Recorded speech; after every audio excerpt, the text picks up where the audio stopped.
Qarang, agar siz chet elda bo'lsangiz, keyin ingliz tili sizga zaril bo'lsa, lekin uni qanaqadir sabablarga ko'ra o'rgana olmayapsiz yoki to'g'ri ustoz uchramayapti yoki hafsalangiz bo'lmayapti, nimadir. Lekin siz chet eldasiz, ingliz tili sizga suv va havodek zaril.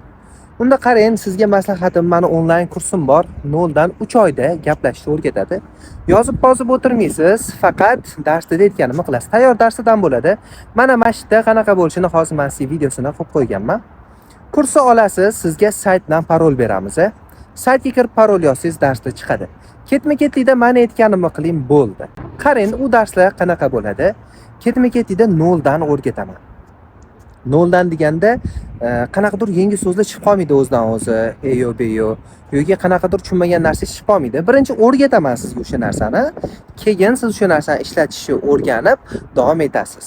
O'shanaqa kurs. 3 oyda lekin o'rganasiz, 100% garantiya beramiz xudo xolasa. Qanaqadir garantiya bormi deb so'raydiganlar uchun siz hozir shunda o'tirsangiz ham bekorga vaqtingiz o'tyapti. Shu ingliz tili men kerak deb yuribsiz, lekin hech hafsala qilib turib boshlab olmayapsiz. Hozir siz o'shani boshlang, 3 oyda o'sha boshqa odam bo'lasiz. Ingliz tilini o'sha o'rgangan bo'lasiz. Shuning uchun sizga maslahatim shu onlayn kursimdan o'rganing. Baraka topkur. Ingliz tili kerak sizga, to'g'rimi? Faqat qanaqa o'rganishni bila olmayapsiz. Qanaqa ustozdan bo'lyapti muammo yoki o'zingizdanmi yoki o'z ikkichi bo'lganmisiz, oldin maktabda o'qimaganmisiz, ingliz tili umuman kirmaganmi, nemis tili o'rganganmisiz, fransuz tili o'rganganmisiz, umuman farqi yo'q. Oldin boshqa ustozda harakat qilib ko'rganmisiz, yana bitta harakat qilib ko'ring va o'rganing. Xudo xohlasa 2 oydan keyin, 3 oy emas, 2 oydan keyin ham menga rahmat aytasiz shu ingliz tilini o'rganganingiz uchun. Juda sodda qilingan. Men 2 yildan ko'p dars berib, keyin buni tuzib chiqdim, rosa o'yladim. Shuning uchun sizga maslahatim, shuni hozir olib turib o'rganing.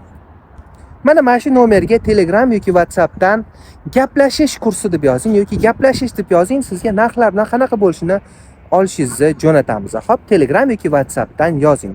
Yoza olmasangiz Instagramimdan ham yozsangiz bo'ladi, o'sha yerdan ham javob beramiz. Omadingizni bersin, ingliz tilini boshlang. Agar qanaqa dars berasiz desangiz, mana shu YouTube'da 3-4 ta darsni 0 dan qo'yib qo'yganman. O'shani o'rganing.